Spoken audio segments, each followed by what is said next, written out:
Welcome to the Horror Next Door. This is all the horror movies we watched in May 2024. Links to our Letterboxd accounts are in the description box below. Don't hesitate to leave a comment letting us know what you think of these movies, and if you have any recommendations for us to watch. You just might end up in the next video. If you like this video, would you kindly subscribe? Witchery from 1988, which was watched on Tubi. Want to send a shout out and thank you to YouTube user Thomas Drish, who left a comment on our Every Horror Movie from 1988 video, recommending us a handful of 80s horror films. I was certainly intrigued when I saw David Hasselhoff and Linda Blair's name attached to this. Had no clue what to expect, sort of wondered why it was rated R, but definitely got answers while watching it. This movie definitely has a very odd, low budget charm to it. It's hard to use the word charm because the movie is very off-putting and it has some messed up moments in it, but a lot of it just felt like a TV movie or something, and then all of a sudden something super wild and weird would happen. I haven't necessarily paid attention to Linda Blair's filmography, but I'm starting to wonder if I went and looked at it, how many movies in which she played some sort of possessed character after The Exorcist. I'm not sure whether I can fully recommend this movie or not. I wouldn't say that I disliked it or really liked it. It's sort of somewhere in between for me. I think maybe if you seek out the trailer or read the synopsis and it sounds interesting to you, go for it. And I don't regret watching it. I did get some laughs and some whoa, what the heck kind of moments from it. I'll just leave it to you to decide whether you want to pursue this one or not. I will say the little boy in the movie with his super duper freckled little face was adorable, and he was definitely my favorite actor and character. He outacted almost everybody in this movie. That's saying a lot. I want to start by saying that the poster for Witchery is f***ing awesome. I feel like this movie was fun, but my only gripes with this would be most of the kill, quote unquote, scenes don't really show very much. The way things were shot just didn't really show very much. I remember one of the kills in particular, we were both like, what is happening right now? Like, we were just kind of confused, but there was one kill scene in particular that is part of the illustration on the poster with the woman's lips and the needle and everything. I think for the most part for 1988, I thought the effects looked pretty damn good. Some of the shots in that particular scene were kind of sick. I really appreciate this recommendation from Thomas Drish, but I guess I was just hoping for just a little bit more. I think in the end, I was a little underwhelmed with this movie, but I did have a fun time watching it because I just love 80s horror films. For that, I appreciate the recommendation, but I think in the end, I was just a little disappointed with this one.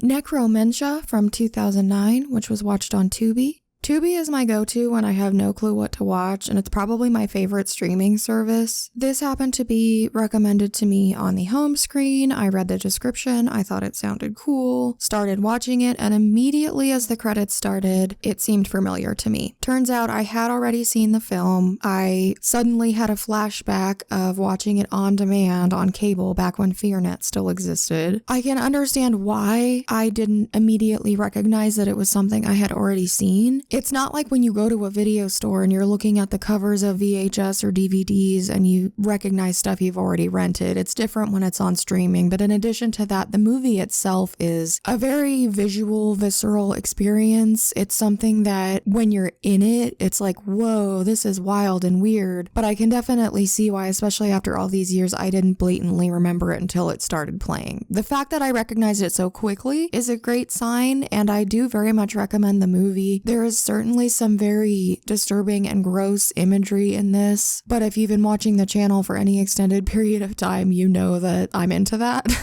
The majority of the reviews on Letterboxd are negative, but I do personally recommend this movie. Some will say there's no substance to it and it's just meant to be weird or shocking or gross or whatever, but I think it's actually about loss and grief and trying to process getting over someone that you cared about and letting go, and the inability to do that and how torturous it can be. Maybe I'm reading way too much into it, but that's what I personally got from it. So yes, I do enjoy this movie.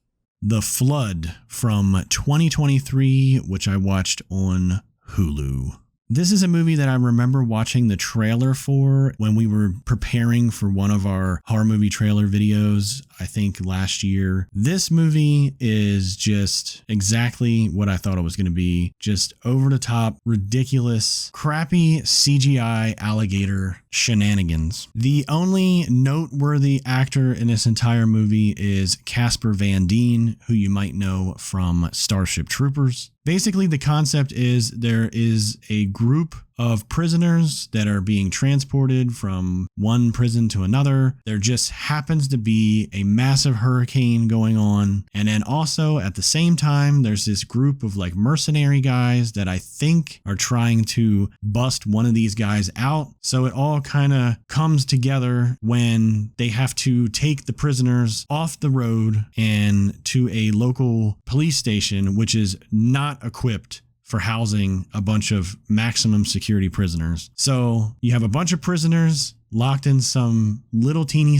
jail cells, a massive hurricane, and then these mercenary guys showing up. And then on top of that, you have these CGI alligators that show up and start eating everybody. The movie's ridiculous. It was fun to watch in that so bad it's good kind of way. So if you're into that kind of stuff, you might love this movie. But if you're not, then I don't recommend it for you.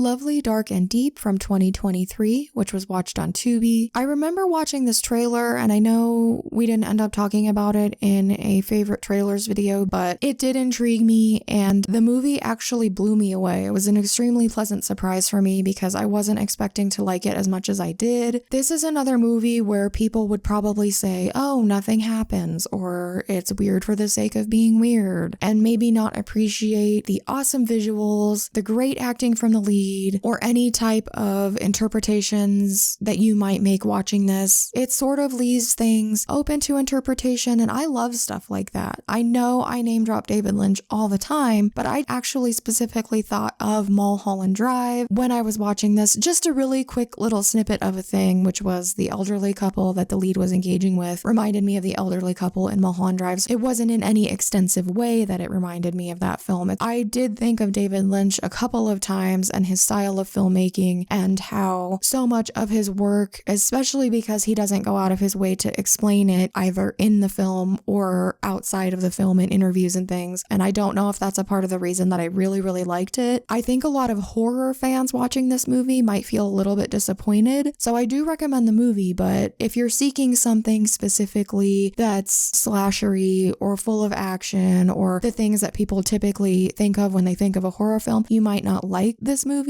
But if you're into some of that weird, atmospheric sort of horror film, then I do recommend it for sure. So I really enjoyed this one. We had a great time watching this. I really enjoyed all the park stuff. I love going to parks. I love going on hikes. So I loved seeing all the, the imagery and scenery and landscapes of all the forest and rivers and things like that. I find this job that she has very intriguing. The fact that she has to go out and stay by herself in the forest for like a whole month or something. No, 3 months, something like that. Also, I think the main actress did a very good job. The main actress is Georgina Campbell, who you might know from Barbarian. She did a great job in this. If you liked her in Barbarian, then you're going to love her in this. There is another actor in this that I'm not too familiar with, but his name is Nick Blood, and I really just thought that was such an awesome name. I'm not sure if that's his real name or if it's a stage name,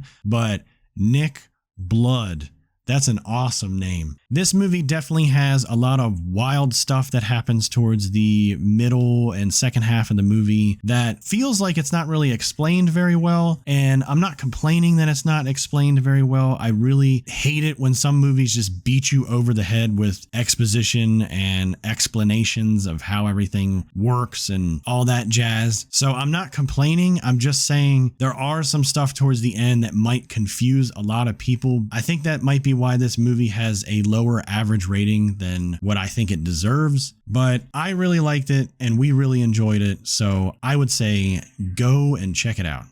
The Possession from 2012, which I rewatched on Blu-ray. There are so many possession movies. This is the one with Jeffrey Dean Morgan. I purchased this movie at a video rental store that I happened upon. It was cheap, and this movie was actually a very pleasant surprise when I first saw it. It's PG-13. It looks super corny, cheesy, and bad when you're watching the trailer, but I actually really think that there are a lot of creepy, freaky moments in this, and I think it is very effective. I had recently watched Jeffrey Dean Morgan's film The Postcard Killings on Netflix, which I'm not talking about specifically because it's not a horror film, but I just thought, wow, has he really ever been in any good movies? He was on Supernatural and The Walking Dead, and I love both of those shows, but I was just trying to think, I feel as though almost every film he's been in, I haven't liked. Then I remembered this, and I decided to rewatch this, and I did very much still like it. I don't think I liked it as much as the very first time I ever saw it. I actually remember being a little bit creeped out and on edge the first time after I watched The Possession. Didn't really do it for me this time, but I still think there's lots of really cool stuff in this movie, and it's definitely worth watching. When you compare it to a lot of other movies from this time period or similar PG-13 horror movies, I definitely think this is one of the better ones, so I do recommend it.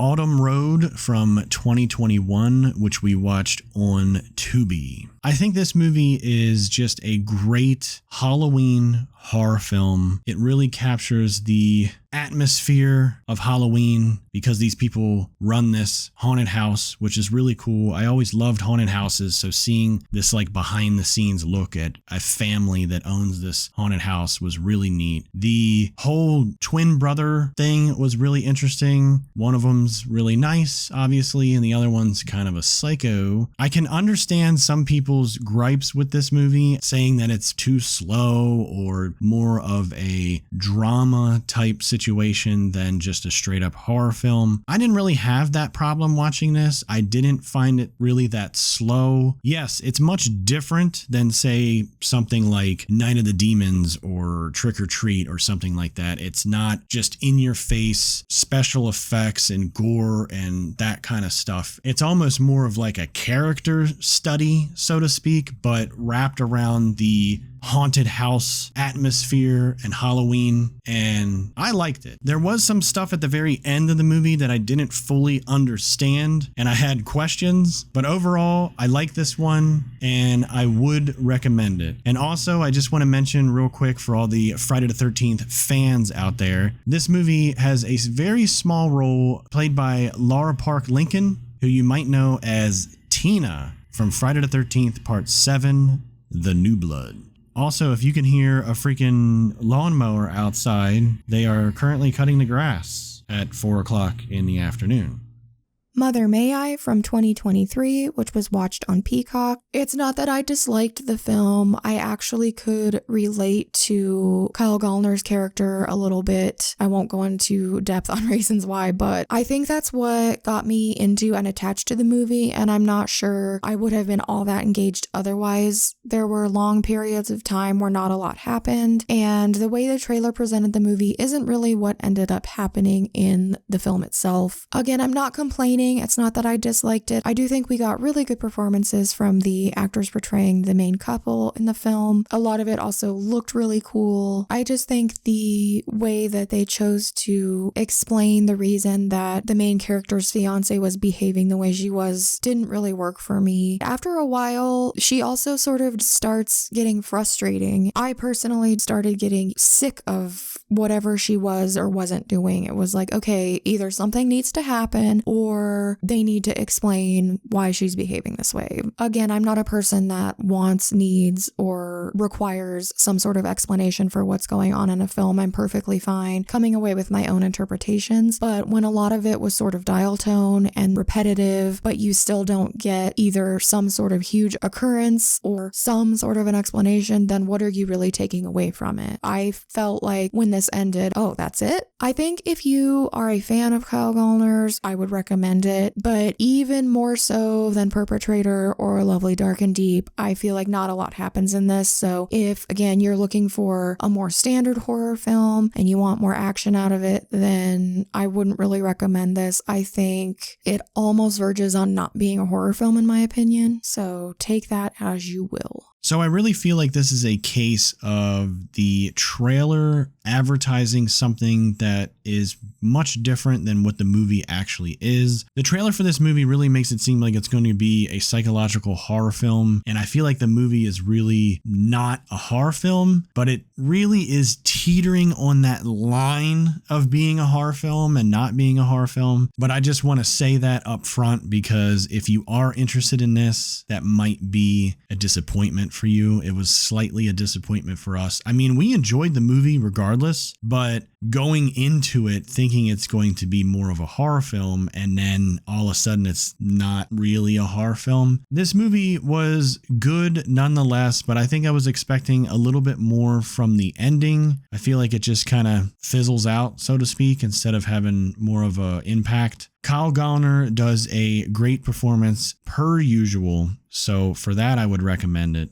Perpetrator from 2023, which was watched on Shudder. The artwork or poster or whatever for this film attracted my attention, and then I saw that Alicia Silverstone was in it, so I watched the trailer and I just thought, wow, this looks like something I would like. It's very weird, abstract, artsy, metaphorical, and that's exactly what I got. It was a very weird, artsy, abstract, metaphorical film. There was so much blood and so many ick moments. But again, I like that stuff. And Alicia Silverstone was awesome in this. I loved her character. I definitely do not think this movie is for everyone. A lot of people, again, will probably think there's not much substance here. It's just weird for the sake of weird. But if you're like me and you enjoy interpreting things and taking away your own thoughts and feelings from a movie, then I would recommend it. It definitely wasn't my favorite, but I enjoyed watching it. I certainly wasn't bored. I thought a lot of the visuals were really, really cool. I thought the lead character was likable and that the actress did a good job. So I would recommend it, but I just know that it's not for everyone.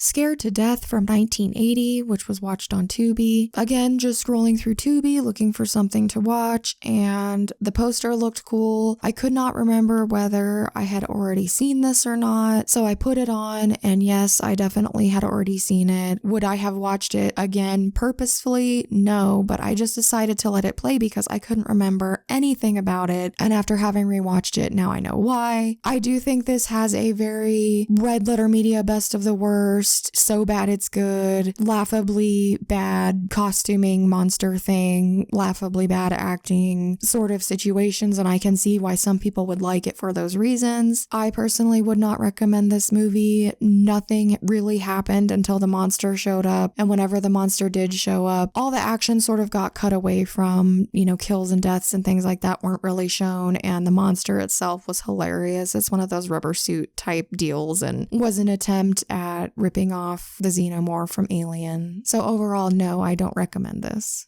Satan's Little Helper from 2004, which I watched on Blu-ray. So I have never seen this film before. This was my first ever watch. Hellcat has seen this movie before. In the process of seeking out movies based around Halloween, I stumbled upon this film. I had never seen it before, but unfortunately this film is not available to stream anywhere. I'm not sure if it's ever streamed anywhere and it's just going through some kind of rights thing right now and it's not up on anything. But I noticed that there was a Blu-ray available for about $20. And I remember I was ordering something else and I said to Hellcat, is Satan's Little Helper worth $20? Is it worth me buying this even though I've never seen it before? And she said yes. So I watched this one night and I gotta say I had a fun time with this. I now know exactly what Hellcat was saying when we watched Tales from Halloween, and one of the segments is pretty much just like Satan's Little Helper, only a short version of that and not obviously a feature film like this one. I really, really, really dig the mask that the killer wears. As I was watching the movie, I was wondering if that was actually a store-bought mask and maybe they just added some hair to it or did a different paint job to it or something like that. So I'm not exactly sure if that's the case, but I did notice in the credits that there was somebody credited as making the mask. So perhaps he sculpted the entire thing from scratch. I don't know, but whoever that is, you did a damn good job. That mask is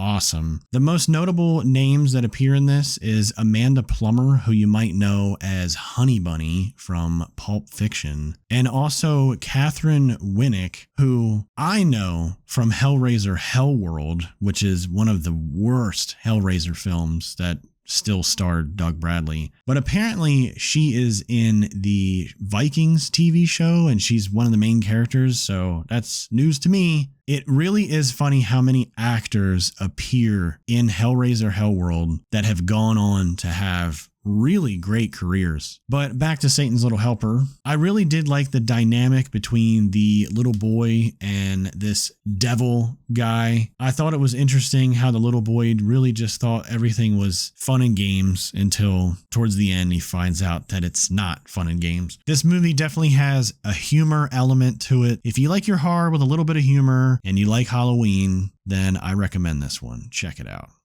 Stopmotion from 2023, which was watched on Shudder. I was constantly stalking Shudder, Letterboxd, and just the internet in general to see when this movie was going to pop up. I could not wait to see it. I'm very glad to say I was not disappointed. This movie is so wild. It's another movie that is not as straightforward as it was presented in the trailer. If you are not into the whole metaphor symbolism thing and weird artsy stuff, you might not like this. I highly recommend this movie. I think it was extremely well done, especially for what I believe is the first full-length film that Robert Morgan has made. He has a ton of shorts up on his YouTube channel if you want to check it out and see whether or not his style is for you, or you could just seek out the trailer. We did talk about this in our favorite new horror trailer series. I was just so impressed with this. I think the lead actress did an amazing job. I think there was a really good balance between the real life live action stuff and the icky, creepy, awesome stop motion stuff. I did know where this was gonna go pretty early on. However, that did not take away from my enjoyment at all. Parts of it reminded me of Lucky McKee's May, which is one of my all-time favorite movies. Again, I sort of related to the main character for reasons I will not go into, and I think that was another part of the reason I was so invested in the movie and what was happening to her. But regardless, I think horror fans would probably find something to like, even if it was only the gore. Is this one of the most shockingly gory movies I've ever seen? Maybe not quite, but there are definitely a couple of moments that were so unsettling and uncomfortable and wince-worthy that I think even if you don't like the film as a whole, you could probably still enjoy it on some level if you're a fan of horror films. I very highly recommend this. So if you keep up with our favorite new horror trailer videos, you'll know that we were super excited to see Stopmotion, and it finally came to Shudder literally on the last day of the month, and we rushed to watch it. This movie was awesome. I know I personally don't give out high star ratings really that often, and when I say high, I would say anything of 4 and above. I don't really give them out very often. Hellcat is a little bit more generous when it comes to that, but this movie for sure deserves a high rating in my opinion. Everything about this movie was fantastic. The special effects, the creepiness, the weird atmospheric stuff, all the stuff with the stop motion is just awesome and fascinating. Both Hellcat and I are very fascinated with stop motion animation, but the stop motion animation in this is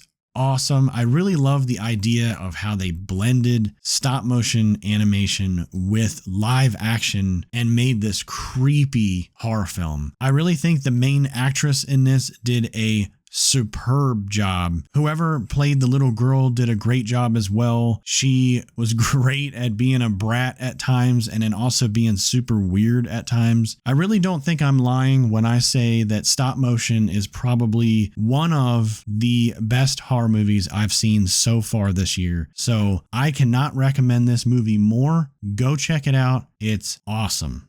Death Metal from 2023, which was watched on Tubi. I'm uncertain what specifically I was searching for when this popped up in the search results, but obviously as a fan of black metal and some death metal, I was intrigued. I actually put it on immediately, extremely quickly became disinterested. I think my biggest complaint with this movie, and if you see my Letterboxd review, you will already know, was the sound mixing. At times, the dialogue was extremely low, whereas any horrible sound effects that the characters in the film were supposed to be hearing that was hurting them and scrambling their brain and things like that were so loud. So you turn it up so you can hear the characters talking, but then when something like that comes on, it's hurting you as the viewer's ears even more than the people portraying being hurt by these sounds on screen. I don't think for a movie called Death Metal, it had much death metal anything going on. Everyone was wearing like these brand new pristine shirts that it looked like maybe they had specifically printed for the film. It just seemed like they were taking the concept of death metal and people that are into that type of music and utilizing it to try and make a film without being fans of that themselves. If I'm wrong, I apologize. There were only a couple of things that I really liked about this, and it was mostly all the stuff that happened at the end when things went crazy. I unfortunately cannot recommend this movie. It's just not well made, and I can see possibly these people learning some more about filmmaking, especially the sound aspect of it, and coming back with some better effects and some better audio and things of that nature. But for this specific movie, it's a no from me.